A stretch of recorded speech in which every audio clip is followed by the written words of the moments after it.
은희의 손이 옥자의 뺨을 후려쳤습니다. 건어물 파는 주제에 물컵도 제대로 못 닦아? 다시 해. 옥자의 뺨이 빨갛게 부어올랐습니다. 생선 비린내가 진동해. 시장 아질마 주제에 동창회에는 왜 나와?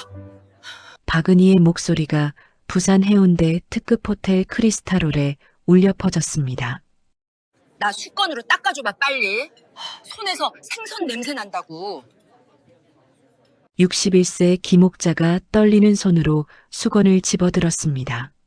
샤넬백을 든 동창 박은희 앞에 무릎을 꿇듯 앉아 그녀의 구두를 닦기 시작했죠. 주변 동창들이 키득키득 웃었습니다. 그 순간이었습니다. 복도를 지나던 한 여자의 눈빛이 얼어붙었습니다. 33살 한지민. 그녀는 복도에 멈춰서 홀 안을 바라봤습니다.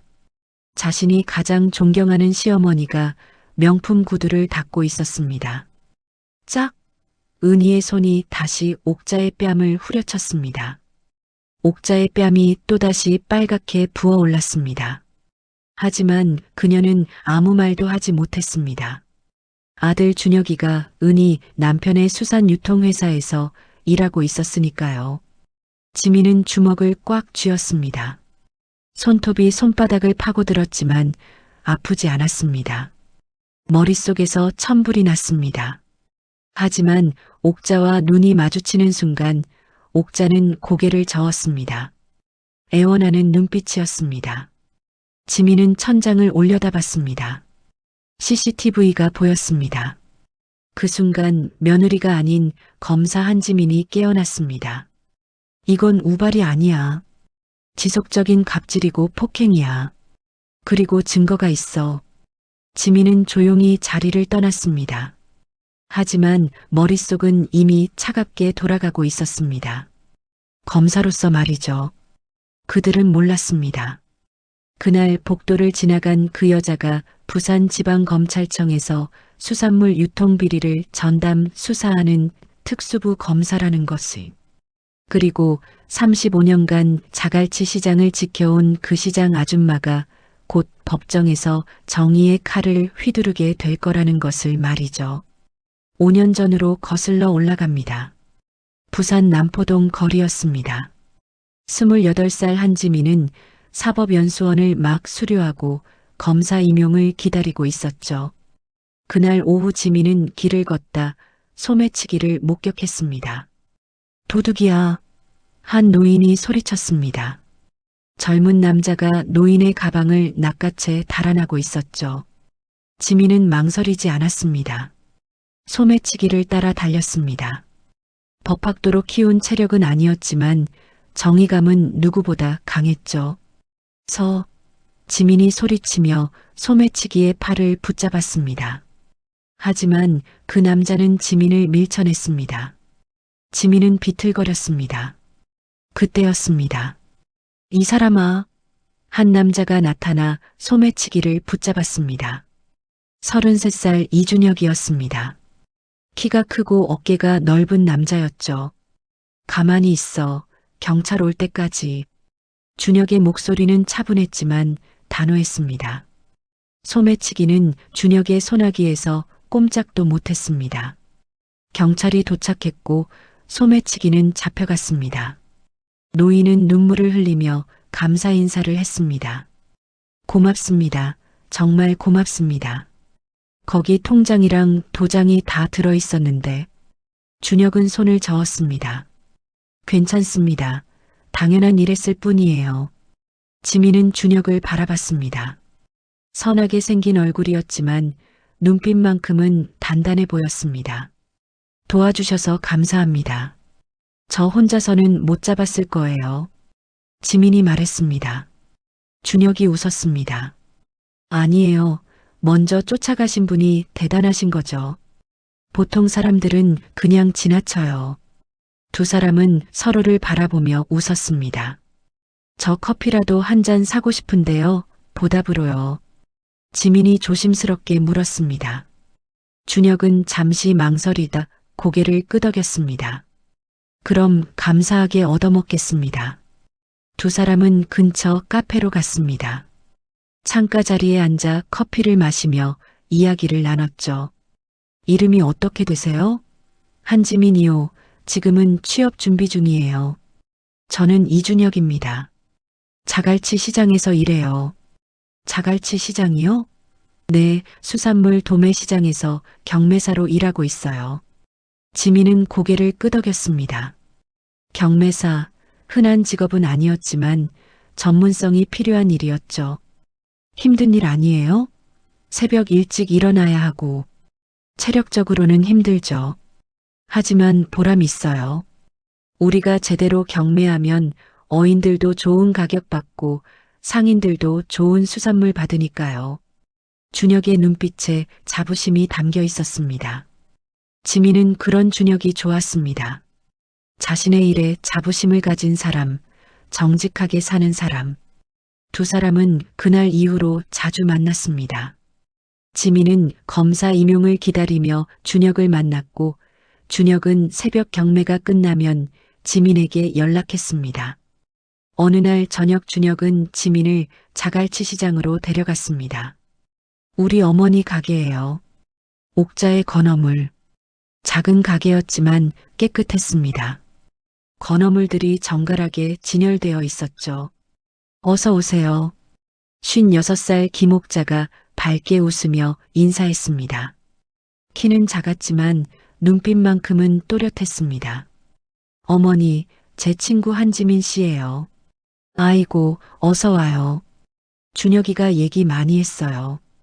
옥자는 지민의 손을 꼭 잡았습니다. 손이 거칠었지만 따뜻했습니다. 앉아요. 제가 뭐라도 대접해야 하는데. 아니에요.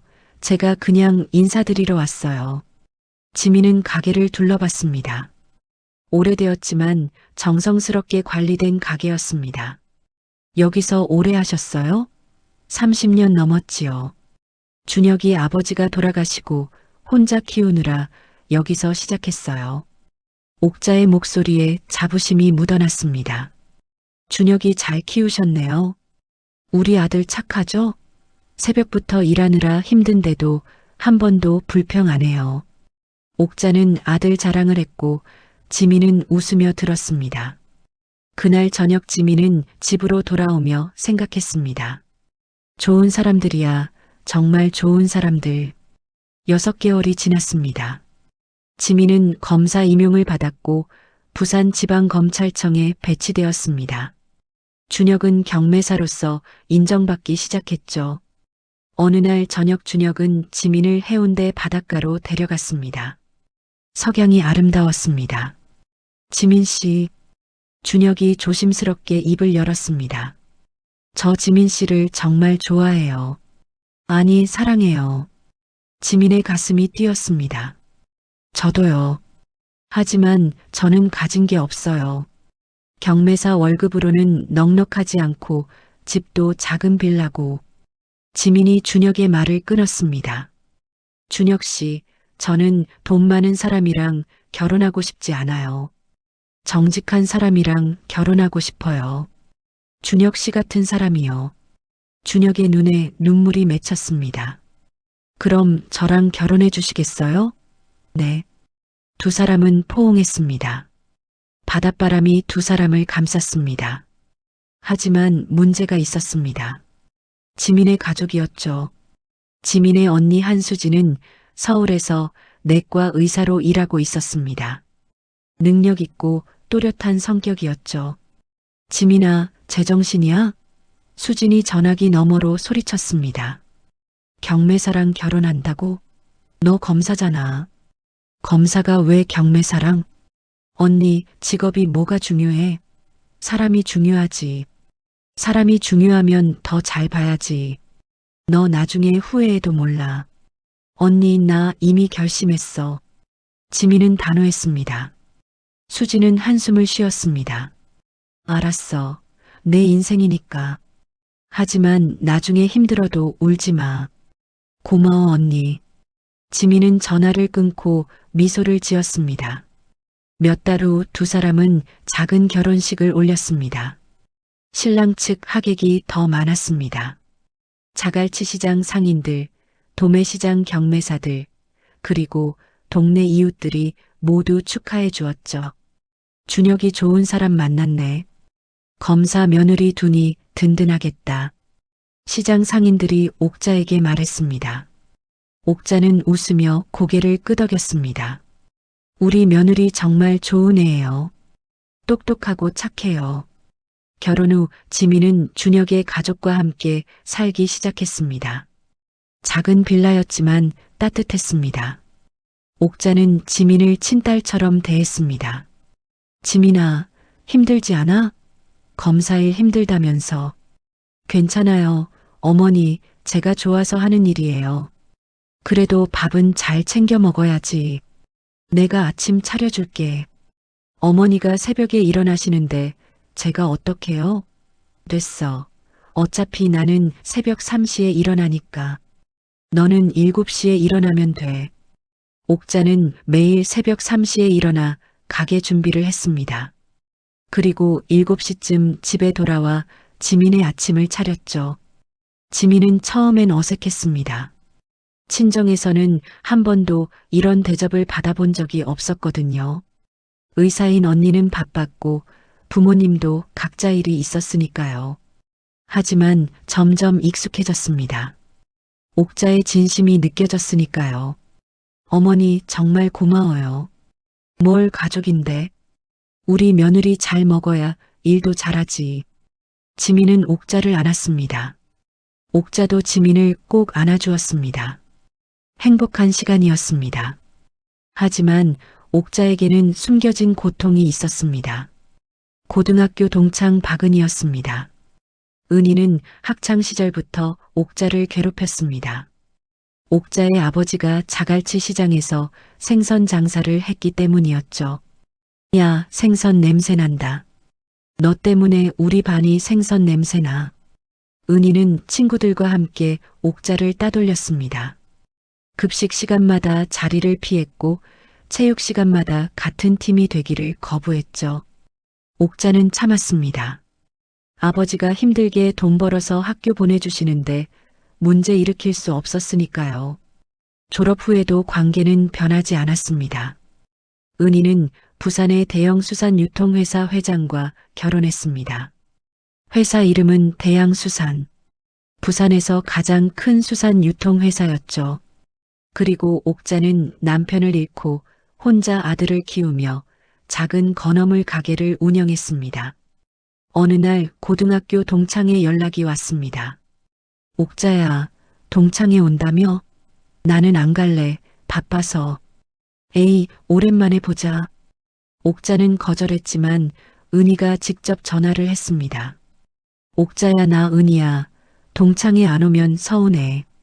옥자는 마지못해 나갔습니다. 동창회 장소는 고급 호텔이었습니다. 옥자는 수수한 옷을 입고 갔습니다. 은희는 명품 드레스를 입고 있었습니다. 어머, 옥자 왔네. 그 옷 작년에도 입었던 거 아니야? 은희가 비웃듯 말했습니다. 옥자는 얼굴이 화끈거렸습니다. 응, 아껴 입는 거야. 아껴 입긴 돈이 없어서 그러는 거지. 건어물 가게에서 얼마나 벌겠어? 주변 동창들이 웃었습니다. 옥자는 참았습니다. 여기 앉아, 내 옆에.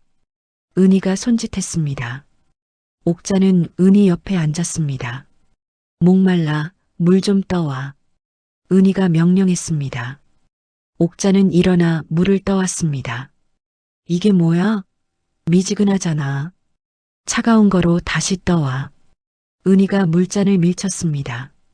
옥자는 다시 물을 떠왔습니다. 그날 동창회에서 옥자는 은희의 심부름만 했습니다. 물 떠다 주고, 의자 치워주고, 가방 들어주고. 동창들은 그 모습을 보며 수군거렸습니다. 옥자 참 착하긴 해. 착한 게 아니라 할 말이 없는 거지. 옥자는 집에 돌아와 울었습니다. 하지만 아들과 며느리에게는 말하지 않았습니다. 1년이 지났습니다. 준혁은 자갈치 도매시장에서 인정받는 경매사가 되었습니다. 정직하고 공정하게 경매를 진행한다는 평가를 받았죠. 그런데 어느 날부터 이상한 일이 생기기 시작했습니다. 경매 금액이 맞지 않았습니다. 준혁은 회계 자료를 확인했습니다. 개별 서류상으로는 정상인데 실제 거래처 단가와 결제 금액이 달랐죠. 이상한데 준혁은 다시 확인했습니다. 한 번이 아니었습니다. 여러 건이 비슷한 패턴으로 이어져 있었습니다. 경매가 담합이었습니다.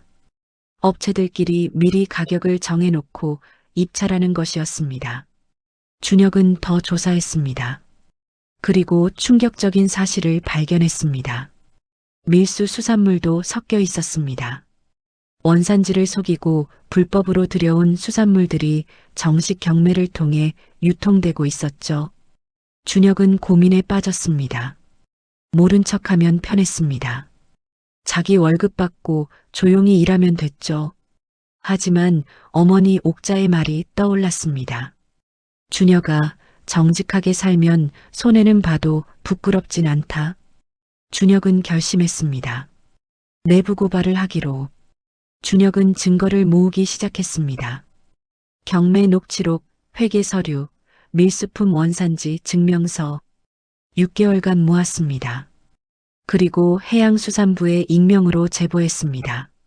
자갈치 도매시장에서 경매가 담합과 밀수품 유통이 이루어지고 있습니다. 증거를 보내드립니다. 준혁은 모든 자료를 이메일로 전송했습니다. 그날 이후 준혁은 불안했습니다. 혹시 들통나지 않을까? 하지만 익명이었으니 괜찮을 거라 생각했죠. 일주일 후였습니다. 회사 분위기가 이상해졌습니다. 긴급회의가 소집되었습니다. 경영진이 모두 모였고 해양수산부 감사팀이 투입된다는 소식이 들렸죠. 준혁의 직속 상사가 준혁을 불렀습니다. 이 과장 들어와봐. 준혁은 상사 사무실로 들어갔습니다. 앉아. 상사의 표정이 차가웠습니다. 이 과장, 회사 분위기 파악 좀 하자고. 무슨 말씀이신지. 시침이 떼지 마. 내부 고발한 거 다 알아. 준혁의 가슴이 철렁했습니다. 어떻게? IP 추적했어? 익명이라고 안전한 줄 알았어? 준혁은 할 말을 잃었습니다. 이 과장, 회사 배신했어. 밥 먹여주고 월급 준 회사를 뒤통수 친 거야. 하지만 잘못된 건 바로잡아야. 웃기지 마. 당신 때문에 회사 전체가 난리야. 감사 들어오고 거래처 끊어지고. 상사는 책상을 쳤습니다. 앞으로 어떻게 될지 각오해. 이 바닥 좁아. 여기서 잘리면 다른 데서도 못 써. 준혁은 사무실을 나왔습니다. 손이 떨렸습니다. 그날부터 준혁은 투명 인간이 되었습니다. 회의에서 배제되었습니다. 동료들이 피했습니다. 업무도 점점 없어졌습니다. 준혁은 매일 빈 책상 앞에 앉아 있었습니다. 하지만 집에서는 이 이야기를 하지 못했습니다. 어머니와 지민을 걱정시키고 싶지 않았으니까요. 오늘 회사 어땠어? 지민이 물으면 준혁은 웃으며 대답했습니다. 응, 그냥 평범했어. 하지만 준혁의 얼굴은 점점 어두워졌습니다. 밥도 제대로 먹지 못했고 잠도 설쳤습니다. 옥자는 그런 아들을 보며 걱정했습니다. 준혁아, 요즘 얼굴이 안 좋아 보이는데 회사 일이 많이 힘들어? 아니에요, 어머니. 그냥 좀 바쁜 시기라서요. 준혁은 고개를 숙였습니다. 옥자는 더 이상 묻지 못했습니다. 그리고 며칠 후 옥자의 가게에 이상한 일이 생기기 시작했습니다. 보건소에서 연락이 왔습니다. 신고가 들어왔습니다. 부패 수산물을 판매한다는 신고요. 네, 우리 가게가요? 옥자는 황당했습니다. 네, 확인해야 합니다. 보건소 직원이 가게에 왔습니다. 모든 건어물을 검사했습니다. 문제 없습니다. 모두 정상이에요. 그럼 신고는 왜? 허위 신고인 것 같네요.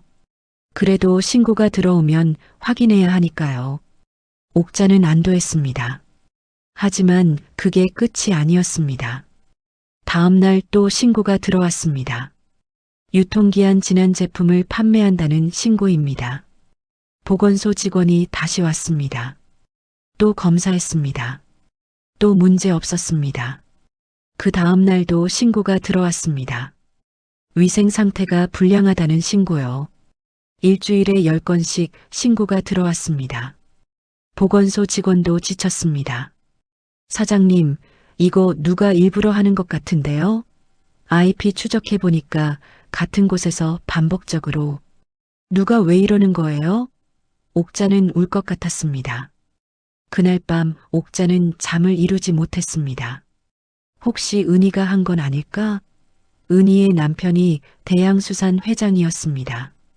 그리고 대양수산은 자갈치 도매시장의 대주주였죠. 아들 준혁이 혹시 회사에서 무슨 일을 겪고 있는 건 아닐까? 옥자는 불안했습니다. 한 달이 지났습니다. 준혁은 회사로부터 대기 발령 통보를 받았습니다. 출근은 하되 아무 일도 하지 말라는 명령이었죠. 준혁은 매일 회사에 나가 빈 책상 앞에 앉아 있었습니다. 옥자의 가게에는 계속 허위 신고가 들어왔습니다. 보건소가 15번 방문했지만 문제는 단 하나도 없었습니다. 지민은 이상함을 느꼈습니다. 어머니, 왜 이렇게 신고가 많이 들어와요? 나도 모르겠어. 누가 일부러 하는 것 같은데. IP 추적하면 알 수 있을 텐데요. 보건소에서 그런 건 안 알려준대. 지민은 생각했습니다. 뭔가 이상하다. 조직적인 느낌이야. 그때였습니다. 옥자에게 문자가 왔습니다. 이번 동창회엔 꼭 와. 할 말 있어. 발신자는 은희. 옥자는 한숨을 쉬었습니다. 가기 싫었습니다. 하지만 준혁의 어두운 얼굴이 떠올랐습니다. 요즘 준혁이 힘들어하는 게 혹시 회사 때문이라면 내가 은희에게 잘못 보여서 준혁이 더 힘들어지는 건 아닐까? 옥자는 결심했습니다. 가야겠다. 동창회 날이었습니다. 옥자는 거울 앞에 섰습니다. 수수한 블라우스를 입었습니다. 화장도 안 했습니다. 화장품 살 돈이 아까웠으니까요. 옥자는 해운대 특급 호텔로 향했습니다. 크리스탈올, 화려한 샹들리에가 반짝였습니다. 옥자야 왔네. 은희가 다가왔습니다. 샤넬백에 명품 드레스, 루이비통 구두였습니다. 옥자는 고개를 숙였습니다. 오니야. 너 그 옷 언제 산 거야? 은희가 물었습니다. 작년에. 에이, 작년 거를 아직도 입어? 나는 옷은 한 번만 입거든. 은희가 웃었습니다. 주변 동창들도 웃었습니다. 옥자는 참았습니다. 여기 앉아, 내 옆에. 옥자는 은희 옆에 앉았습니다. 목말라, 물 좀 떠와. 은희가 명령했습니다. 옥자는 일어나 물을 떠왔습니다. 이게 뭐야? 미지근하잖아. 차가운 거로 다시 떠와. 은희가 물잔을 밀쳤습니다. 옥자는 다시 물을 떠왔습니다. 이번엔 얼음을 가득 넣었습니다. 은희는 마셨습니다.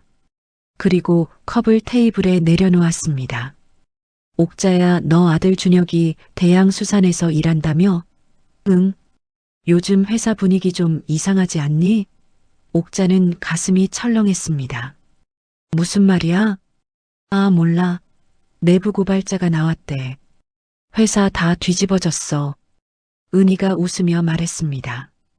옥자는 숨이 막혔습니다. 혹시 준혁이가? 내부 고발자 아들이 우리 회사 다니는 게 웃기지 않아? 배신자 아들이. 은희의 목소리가 차가웠습니다. 옥자는 떨렸습니다. 준혁이는 잘못한 게 없어. 없긴 뭐가 없어. 회사 망하게 만들었는데. 은희는 비웃었습니다. 옥자는 물잔을 들여다 손이 떨려 물잔을 떨어뜨렸습니다. 짤그랑 물잔이 바닥에 깨졌습니다. 에이, 제대로 해. 나 이 구두 200만 원짜리야. 은희가 소리쳤습니다. 옥자는 급히 구두를 닦으려 했습니다. 수건으로 닦아. 빨리. 옥자는 수건을 집어들었습니다. 그리고 은희의 구두 앞에 무릎을 꿇었습니다. 주변 동창들이 키득거렸습니다. 옥자는 구두를 닦았습니다. 손이 떨렸습니다. 눈물이 났습니다. 이게 뭐야? 생선 비린내 나잖아. 건어물 파는 주제에 물컵도 제대로 못 닦냐? 은희의 목소리가 크게 울렸습니다. 다시 해. 옥자는 다시 구두를 닦았습니다. 짝! 그때 은희의 손이 옥자의 뺨을 후려쳤습니다. 옥자의 뺨이 빨갛게 부어올랐습니다. 시장 아줌마 주제에 동창회에는 왜 나와? 은희의 목소리가 홀에 울려 퍼졌습니다. 옥자는 뺨을 감싸며 고개를 숙였습니다. 미안해, 미안해. 나 수건으로 닦아줘봐 빨리. 손에서 생선 냄새 난다고. 옥자는 떨리는 손으로 은희의 손을 닦기 시작했습니다. 그 순간이었습니다. 복도를 지나던 한 여자가 멈춰 섰습니다. 한지민이었습니다. 그녀는 크리스탈홀 입구에서 안을 들여다봤습니다. 시어머니 옥자가 무릎을 꿇고 은희의 구두를 닦고 있었습니다. 지민의 주먹이 떨렸습니다. 손톱이 손바닥을 파고들었습니다. 짝! 은희의 손이 다시 옥자의 뺨을 때렸습니다. 건어물 파는 주제에 물컵도 제대로 못 닦냐? 다시 해. 옥자의 뺨이 또다시 빨갛게 부어올랐습니다.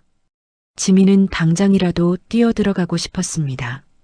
하지만 옥자와 눈이 마주쳤습니다. 옥자는 작게 고개를 저었습니다. 오지 마. 제발 오지 마. 지민은 천장을 올려다봤습니다. CCTV가 보였습니다. 그 순간 며느리가 아닌 검사 한지민이 깨어났습니다. 이건 우발이 아니야. 지속적인 갑질이고 폭행이야. 그리고 증거가 있어. 지민은 조용히 호텔을 나왔습니다. 하지만 머릿속은 차갑게 돌아가고 있었습니다. 지민은 검찰청으로 향했습니다. 사무실에 도착해서 컴퓨터를 켰습니다. 대양수산 검색창에 입력했습니다. 화면에 여러 자료가 떴습니다. 부산 최대 수산 유통회사 대표이사 김동준, 회사 연역, 사업 내용, 주요 거래처.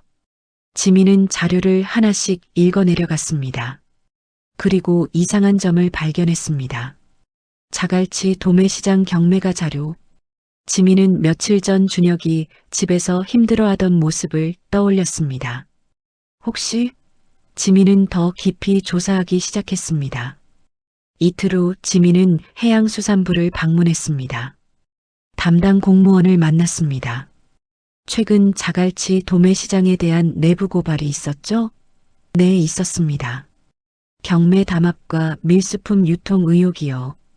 현재 감사가 진행 중입니다. 내부 고발자가 누군지 아십니까? 그건 말씀드릴 수 없습니다. 익명이니까요. 지민은 고개를 끄덕였습니다. 그렇겠죠. 하지만 이 사건 제가 맡아도 될까요? 부산지검 특수부로 이관해 주시면 제대로 수사하겠습니다. 공무원은 잠시 망설이다 고개를 끄덕였습니다. 알겠습니다. 자료 전달해 드리겠습니다. 지민은 검찰청으로 돌아와 본격적으로 수사를 시작했습니다. 경매자료, 회계장부, 거래처 명단, 밀수품 원산지 증명서, 모든 자료를 분석했습니다. 그리고 확신을 얻었습니다. 이건 조직적인 범죄야. 경매 담합도 밀수품 유통도 모두 대양수산이 주도했어.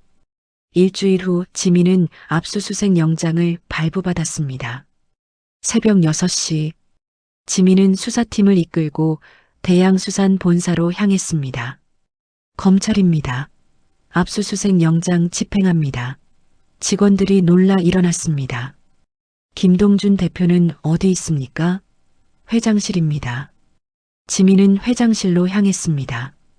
김동준은 책상에 앉아 있었습니다. 당황한 표정이었습니다. 무슨 일입니까? 검사 한지민입니다. 경매 담합과 밀수품 유통 혐의로 압수수색 영장을 집행합니다. 지민은 영장을 내보였습니다. 김동준의 얼굴이 하얗게 변했습니다. 수사팀은 회사 전체를 뒤졌습니다. 회계자료, 거래 명세서, 이메일 계약서, 모든 자료를 압수했습니다. 김동준은 의자에 주저앉았습니다. 내부 고발자가 누군지 알고 있습니다. 지민이 차갑게 말했습니다. 그리고 그 내부 고발자에게 어떤 보복을 했는지도요. 김동준은 고개를 들지 못했습니다. 압수수색이 끝났습니다. 지민은 김동준을 바라봤습니다. 출석 요구서를 발송하겠습니다. 성실히 조사에 응하십시오. 김동준은 고개를 끄덕였습니다.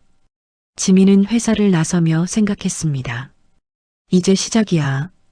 어머니를 위해서, 준혁을 위해서, 그리고 정의를 위해서. 지민은 차에 올라탔습니다. 수사팀도 함께 탔습니다. 검사님, 증거 확보됐습니다. 경매 담합 자료만 200건이 넘습니다. 좋아요. 밀수품 관련 자료는요? 그것도 확보했습니다. 원산지 허위 기재 문서와 세관 통과 서류까지 다 있습니다. 지민은 고개를 끄덕였습니다. 그날 저녁 지민은 집에 돌아왔습니다. 옥자와 준혁이 거실에 앉아 있었습니다. 지민아, 밥 먹었어? 옥자가 물었습니다. 네, 어머니. 지민은 두 사람 앞에 앉았습니다. 할 말이 있어요. 지민은 숨을 깊이 들이마셨습니다. 어머니, 준혁 씨. 저 오늘 대양수산 압수수색했어요. 준혁의 눈이 커졌습니다. 뭐라고? 경매 담합과 밀수품 유통 혐의로요. 그리고 내부 고발자 보복 혐의도 추가할 거예요.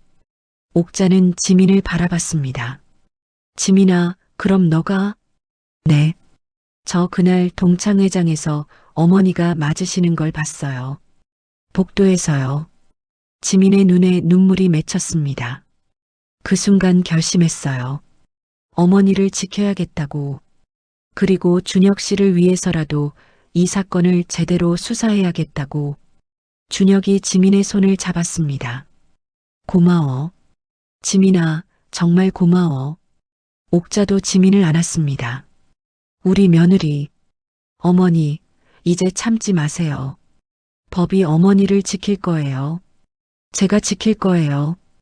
2주일 후 검찰은 김동준을 소환했습니다. 조사실에서 김동준은 모든 혐의를 부인했습니다. 경매 담합? 그런 거 없습니다. 밀수품? 저희는 정식 절차를 거쳐 수입했습니다. 지민은 차분하게 증거를 제시했습니다. 이 자료를 보십시오.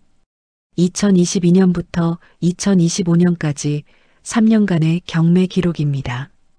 특정 업체들이 항상 비슷한 가격대로 낙찰받았습니다. 우연이라고 보기엔 패턴이 너무 일정합니다. 김동준은 말문이 막혔습니다. 그리고 이건 밀수품 원산지 증명서입니다. 중국산을 국내산으로 둔갑시킨 거죠. 세관 통과 서류도 위조됐습니다. 김동준은 고개를 숙였습니다. 그리고 내부 고발자에 대한 보복은요? 지민은 또 다른 자료를 꺼냈습니다. 내부 고발자 이준혁 씨는 고발 후 대기 발령을 받았습니다. 그리고 그의 모친이 운영하는 가게에 30건의 허위 신고가 접수됐습니다. 모두 같은 IP에서요. 추적 결과 귀사 사무실이었습니다. 김동준은 더 이상 부인할 수 없었습니다. 인정합니다. 제가 지시했습니다. 김동준은 결국 자백했습니다. 경매 담합도 밀수품 유통도 모두 제가 주도했습니다. 그리고 내부 고발자에 대한 보복도 제 지시였습니다. 지민은 고개를 끄덕였습니다. 진술서에 서명하십시오. 김동준은 떨리는 손으로 서명했습니다. 조사가 끝나고 김동준은 구속되었습니다. 하지만 지민의 수사는 거기서 끝나지 않았습니다.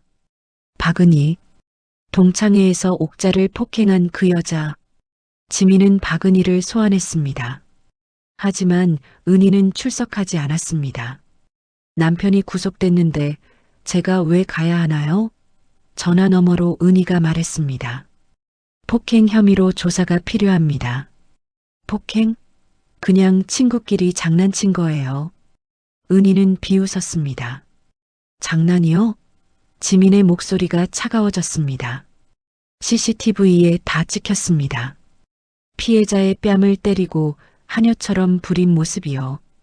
출석 요구에 불응하시면 강제 구인하겠습니다. 은희는 전화를 끊었습니다. 이틀 후 지민은 구인 영장을 발부받았습니다. 수사관들이 은희의 집으로 향했습니다. 박은희 씨, 구인 영장 집행합니다. 은희는 명품 드레스를 입고 있었습니다. 이게 무슨 일이에요? 검찰청으로 동행하셔야 합니다. 은희는 끌려갔습니다. 조사실에서 은희는 지민과 마주 앉았습니다. 지민은 차분하게 물었습니다. 피해자 김옥자 씨와 어떤 관계입니까? 고등학교 동창이에요. 학창 시절에는 어떤 관계였습니까? 그냥 친구였죠. 은희는 시치미를 뗐습니다. 친구요? 지민은 자료를 꺼냈습니다. 피해자 진술에 따르면 학창 시절부터 지속적으로 괴롱임을 당했다고 합니다. 그건 오해예요. 저희는 친했어요. 친했으면 왜 동창회에서 하녀처럼 부렸습니까? 은희는 대답하지 못했습니다. 지민은 CCTV 영상을 틀었습니다. 영상에서 은희가 옥자에게 물을 떠오라고 명령하는 장면이 나왔습니다. 그리고 물잔을 떨어뜨린 옥자를 모욕하고 뺨을 때리는 장면도 나왔습니다. 이게 친구 사이에 할 행동입니까? 지민의 목소리가 높아졌습니다. 은희는 고개를 숙였습니다. 미안해요. 제가 잘못했어요. 일시적인 실수였어요. 일시적인 실수요? 지민은 또 다른 자료를 꺼냈습니다. 이건 지난 5년간의 동창회 사진들입니다. 매번 피해자가 당신 옆에 서 있고 가방을 들어주거나 의자를 치워주는 모습이 찍혀 있습니다. 이게 일시적인 실수입니까? 은희는 울기 시작했습니다. 정말 미안해요. 제가 너무 잘못했어요. 지민은 차갑게 말했습니다. 당신은 30년 넘게 피해자를 괴롭혔습니다.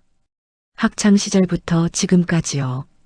그리고 동창회에서는 공개적으로 폭행했습니다. 이건 단순한 폭행이 아니라 지속적인 학대입니다.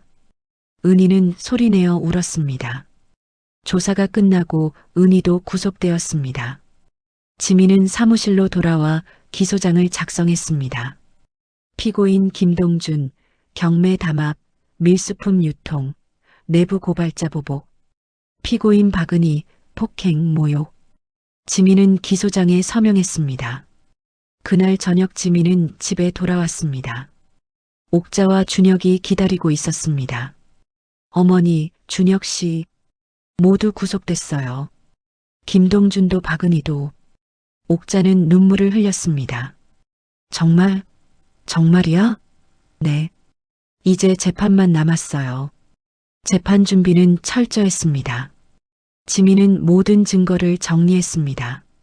경매 담합 자료, 밀수품 문서, 내부 고발자, 보복 증거, 그리고 CCTV 영상. 완벽한 기소였습니다. 한 달 후 첫 재판이 열렸습니다. 부산지방법원 대법정이었습니다. 옥자와 준혁이 방청석에 앉았습니다. 지민은 검사석에 섰습니다.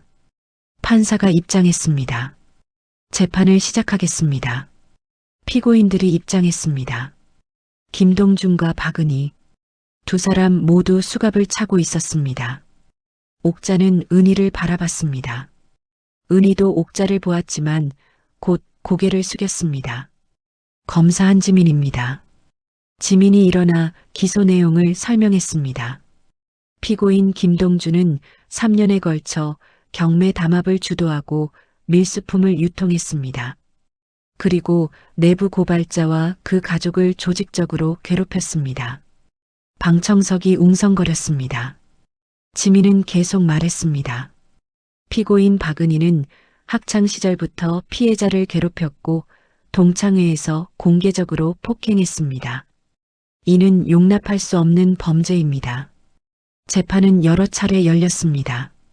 증인들이 나왔고 증거들이 제출되었습니다. 준혁도 증인으로 나와 내부 고발 과정을 진술했습니다.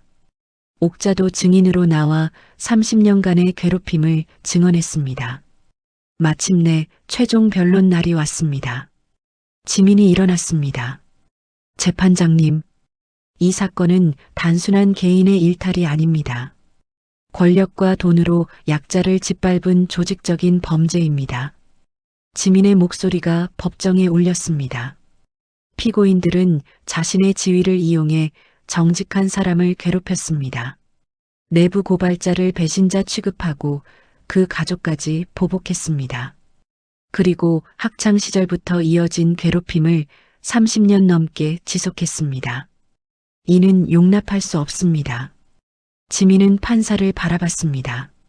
검찰은 피고인 김동준에게 징역 8년과 벌금 150억 원을 구형합니다.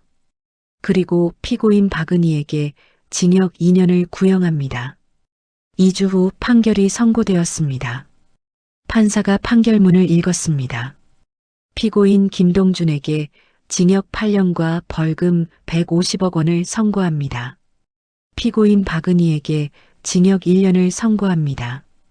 방청석에서 박수가 터졌습니다. 옥자는 주저앉아 울었습니다. 끝났어.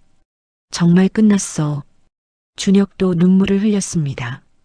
지민은 두 사람에게 다가가 안았습니다. 어머니, 준혁 씨, 해냈어요. 우리가 해냈어요.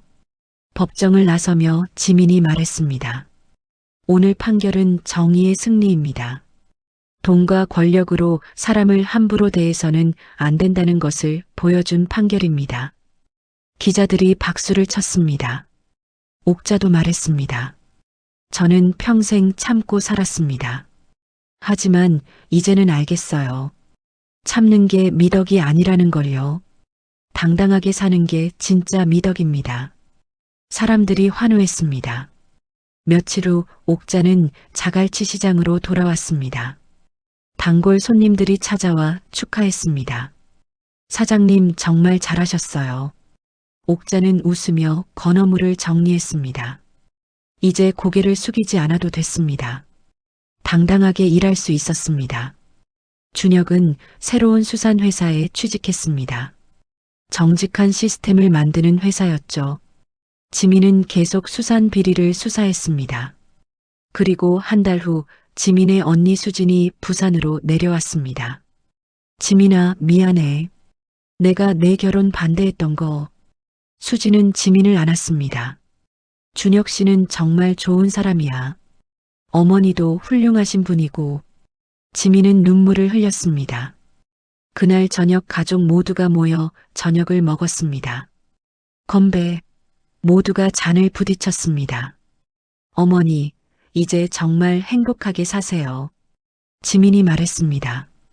그래, 우리 모두 행복하게 살자. 옥자가 웃으며 대답했습니다. 바닷바람이 창문을 통해 들어왔습니다. 따뜻한 바람이었습니다. 옥자는 법정을 나서며 35년 만에 처음으로 가슴을 펴고 걸었습니다. 생선 비린내. 그건 35년 정직하게 일한 자랑스러운 냄새였습니다. 그리고 그들은 이제 알았습니다.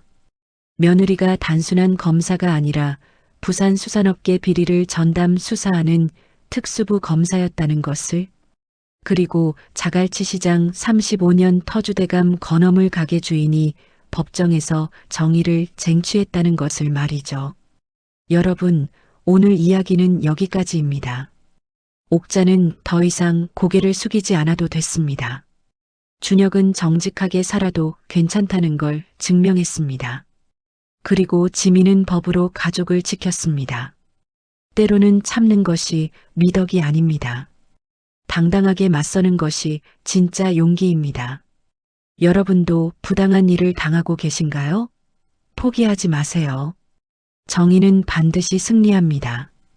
이 이야기가 마음에 드셨다면 구독과 좋아요 부탁드립니다. 여러분의 구독과 좋아요 하나하나가 더 좋은 이야기를 만드는 큰 힘이 됩니다.